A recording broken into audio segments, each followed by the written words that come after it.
Alain est né en 1942 à Vichy. Voilà. Bon, donc là, tu passes ton bac à Barcelone. Ensuite, tu te balades du côté des HEC et Stanford.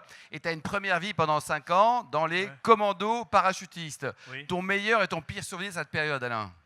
Ben, il faut préciser quand même, les commandos en question, c'était le service action du SDEC, c'est-à-dire le service action des services secrets français. Donc c'était évidemment un peu chaud.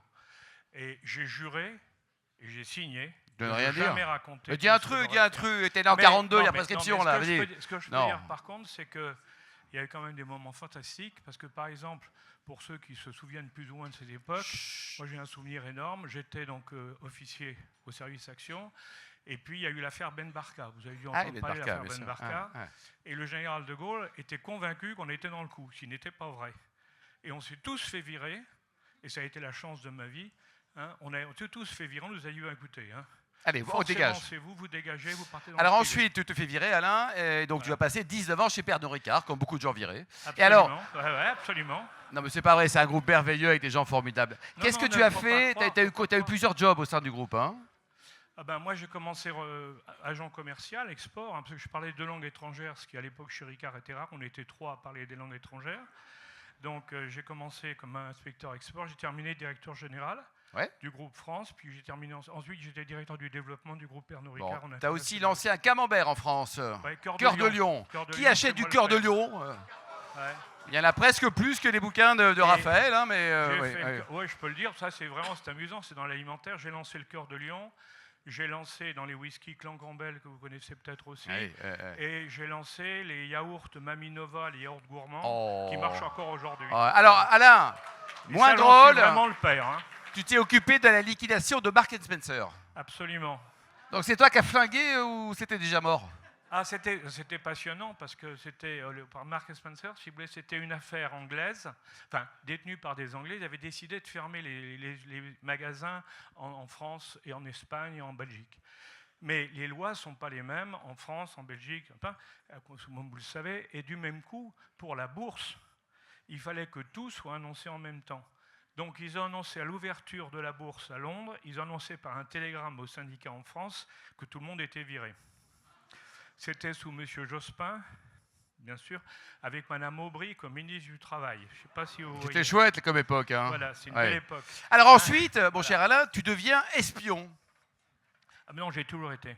Ah mais c'est génial, non, agent secret, c'est quand même un... Non, parce que quand j'ai quitté, j'ai dit quand j'étais dans le service action du SDEC, donc je faisais du renseignement, plus que du renseignement, on faisait de l'action à l'extérieur.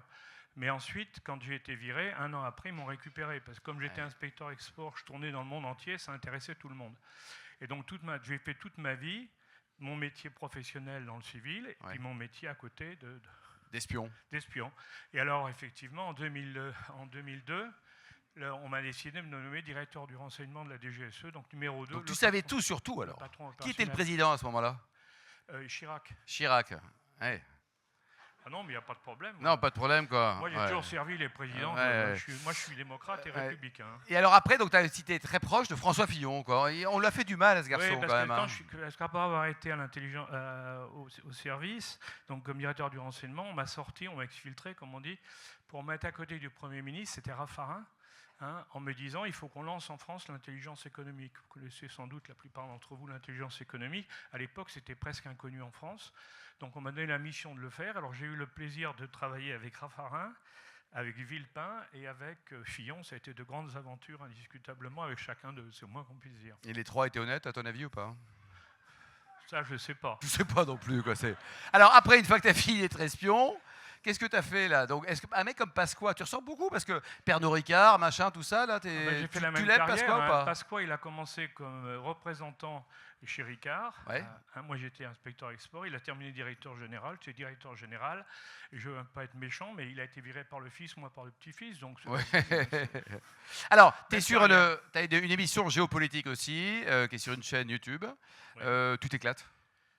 Oui, parce qu'on a eu l'idée qu'il y a 3 ans maintenant, on s'est dit quand même, il y a des nouveaux médias, c'est intéressant, pourquoi on ne ferait pas...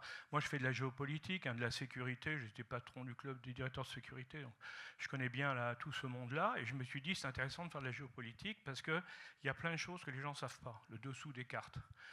Et donc on a lancé une chaîne, sans aucun moyen, tout seul, sans sponsor, sans rien. On a lancé une petite chaîne qui s'appelle Open Box TV. Mmh. Ça fait 3 ans. C'est des émissions de 45 minutes. Après, on interviewe quelqu'un qu'on considère comme un véritable expert.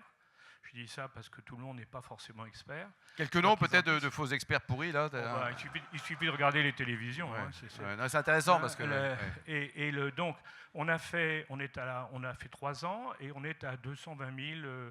207 000 abonnés. 220 000 abonnés actuellement. Là. Ouais, c'est pas mal quoi. C'est pas mal, en plus qu'on n'a toujours pas un rond. Hein. On a pas c'est toujours bénévole, tu gagnes pas de sous là. Pas de l'appel au peuple, bien au contraire. Dis-moi, à une époque, tu as quand même. Mais là, je vais revenir sur ce que disait Raphaël Enthoven, parce que quand personne ne vous paye, vous êtes totalement libre. Oui, c'est vrai. Et moi, la chance que j'ai aujourd'hui à mon âge, c'est que je suis totalement libre et je peux dire ce que je pense. Alors, on t'a trouvé très très proche de Poutine, là. Tu le soutiens toujours? C'est le grand démocrate, là, non? Non, moi je pense que c'est pas Poutine qui est le leader actuellement. Le leader, il s'appelle Trump. Vraiment? Bah, bien sûr. Mais pourquoi est-ce que Trump est gentil avec Poutine? Il a des dossiers, des trucs comme ça, non? Mais non, ils se sont mis d'accord, c'est tout. Il y a un deal. Bah, bien sûr qu'il y a un deal. Un deal de plus. Mais attends, quand même, Trump, prix Nobel de la paix, c'est impossible, non? Non, il n'y a que nous qui n'avons pas compris en Europe qu'il y a un deal que depuis le départ, c'est que Trump a désespérément besoin que Poutine soit neutre au cas où il y aura un conflit avec la Chine. Et c'est tout. Et que pour le réattirer, parce que Biden a poussé Poutine dans les bras de la Chine, Trump est prêt à beaucoup de choses, à céder sur beaucoup de choses pour le faire revenir. Alain, voilà. Il paraît que tu as eu un coup de cœur pour le vin, pas n'importe où, à Tahiti. C'est très chic. Ah oui, ça c'est un formidable souvenir, ça c'est vrai, parce qu'on est avec des experts en vin. Je vous le signale, il y a quelqu'un à Tahiti, un collectionneur, qui a une cave privée, réfrigérée, magnifique, où il y a 10 000 bouteilles privées. Quel est le code de la cave, d'ailleurs, tu nous rappelles Et dans sa maison, effectivement, elle doit faire 3000 m² au moins, il a fait un véritable musée du vin avec des pressoirs, avec des matériels. Ah, Philippe Auroy, c'est pas Philippe Auroy? Oui. C'est oui? Oui. Ah bah tu vois, on a eu renseignement nous aussi. Voilà. Et alors le souvenir pour moi, c'est le jour où j'ai été invité. Il m'a dit un soir, ils m'ont dit il faut que tu ailles le voir. Donc j'ai été le voir. Cet homme est charmant. Et il m'a dit quelle année vous êtes né? J'ai dit 42. Il m'a dit on va ouvrir une bouteille de 42. Et il a ouvert une bouteille de 1942. Et incroyable mais vrai, elle était bonne. Oh là là là là là là là là. Alors ça, c'est inoubliable. Alors je ne sais pas si Philippe Auroy est là, mais Philippe Auroy, c'est un garçon qui est étonnant, que j'ai accueilli dans mon émission Invino, qui était sur BFM à l'époque, et qui lui était installé à Tahiti, et il a implanté des vignes sur un îlot. Et donc il y a les vainés qui viennent faire les vendanges, c'est plutôt sympa, et il y a les crabes qui viennent bouffer les cèpes. Oui. Non mais c'est un truc qui est assez dingue, quoi. C'est incroyable. Bon. Mais c'est vraiment exceptionnel. Hein. Bon, Alain, tu te bonifies. C'est qui Alain Juillet dans 10 ans?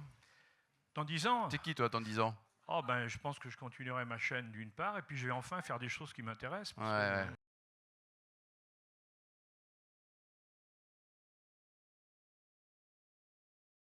Ah ben moi, au départ, je suis quand même un fonctionnaire, je suis un serviteur de l'État en tant que militaire.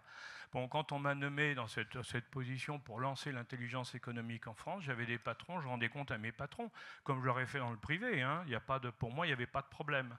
Mais dans le cadre de ce métier. Par contre, c'est vrai qu'à l'intelligence économique, on voyait beaucoup de choses, on savait beaucoup de choses, et ensuite, ça m'a valu d'ailleurs de me retrouver régulièrement aux tribunaux comme témoin, la dernière étant avec M. Sarkozy, où j'ai témoigné pendant 4 heures. Très bien. Sur les intermédiaires pourris de la République. Ah là, il y a de quoi dire, non? Oui, ah bah bien sûr. Quelques noms, tiens, de... Oh ben, il y en a un qui est mort, alors je peux le dire, c'est Takedine. Hein. Ah lui, c'est vraiment pourri, lui? Ah, pourri total. Ah, ouais.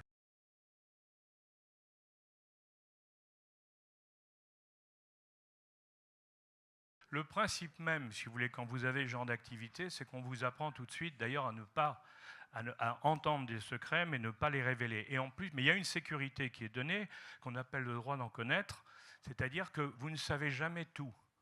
Parce que c'est cloisonné, c'est fragmenté, donc vous en savez un bout, mais l'autre à côté, il en sait un bout, et ainsi de suite. Ah oui. C'est très rare de pouvoir avoir l'ensemble. Mais c'est vrai que quand vous êtes, par exemple, directeur du renseignement, là, vous avez toutes les informations qui vous arrivent, là, vous savez beaucoup de choses. Alors là, le problème, c'est, si vous respectez votre engagement, vous ne dites rien, mais c'est vrai que la tentation est grande, de temps en temps, de dire quand même, comment il ose dire ça, enfin bref, ouais. Mais... Et t'as failli déjà, parce que c'est la question d'Harry, est-ce que tu t'es... jamais, non, je crois, jusqu'à maintenant en tout cas, j'ai jamais trahi, et on m'a demandé un certain nombre de journalistes m'ont demandé de faire mes mémoires et tout. Ils m'ont dit on va vous les écrire et tout, Ben oui. raconter tout. Et je leur ai dit non, parce que si je faisais mes mémoires, on ne pourrait les publier qu'après ma mort, vu que je serais obligé de dire des choses très désagréables sur beaucoup de gens. Ah oui, mais quelques noms aussi peut-être de post-mortem. Tu seras mort de toute façon. Référence après ma mort. Ouais. Voilà. Tu as aussi créé une loge maçonnique? Comment? Tu as créé également une loge maçonnique? Oui, j'ai même mieux que ça. J'étais, bon, c'est pas un secret non plus, j'étais franc-maçon dans une obédience. Pour ceux qui connaissent, c'est la GLNF. Et à un moment, j'ai considéré vraiment que ça devenait une société affairiste avec des dérives inquiétantes. Et donc, je me suis dit que c'est pas possible de continuer, de laisser faire ça. Et donc, effectivement, j'ai mené la révolte au nom du nettoyage. Et puis, Oui, d'une éthique, d'une certaine éthique. On en a créé une autre en partant du principe qu'on n'allait pas. Tous ceux qui n'étaient pas d'accord avec ce qui se passait viennent avec nous. Il y a eu beaucoup de monde? On est retrouvé à 15 000. Ouais, c'est pas mal, quoi. Bon, Alain, c'est super. Donc, ton prochain bouquin, tes mémoires, elles sortent quand, tes mémoires, tu nous rappelles? Mais ça sortira beaucoup plus tard. Alors, comme Allez, je compte encore vivre longtemps, il va falloir attendre. Allez, on applaudit Alain Juillet. Merci Alain pour ton témoignage.